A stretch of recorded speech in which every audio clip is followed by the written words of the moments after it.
nga një trafikant droge në ndërtues VIP, kia e një sistemi që heshtë. Një zjarr në një pallat në Tiranë dhe një shpallje në kërkim nga policia kanë rikthyer në qendër të vëmendjes një emër të njohur nga autoritetet, Armando Lilo.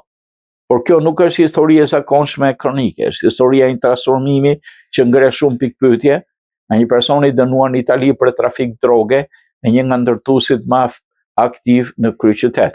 Pas rikthimit në Shqipëri, Lilo hyri me shpejtësi në sektorin e ndërtimit, brenda pak kohësh u shfaq si biznesmen i suksesshëm duke ngritur projekte të shumta në Tiranë, por rruga e tij nuk ka qenë pa incidente. Ai është proceduar pa ndërtime pa leje, përfshi dhe shtesa të konsiderueshme pa autorizim.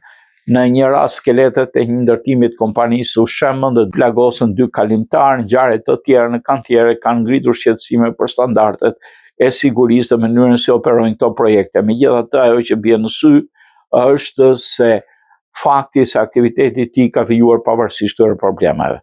Sipas burimeve dhe zërat që qarkullojnë prej kohësh në Tiranë, Lilo dyshohet se ka ndërtuar një rrjet mbrojtje përmes lidhjeve me segmentet të drejtësisë së politikës, një praktikë për folur rrshitja apartamenteve me çmime të favorshme për zyrtar, gjë që sipas kritikëve ka garantuar heshtjen e mbrojtjes institucionale. Në këtë kontekst përmendet edhe përfitimet të mundshme nga prona publike, si dhe lidhje që kanë hapur dyert në nivelet të larta vendimarrje.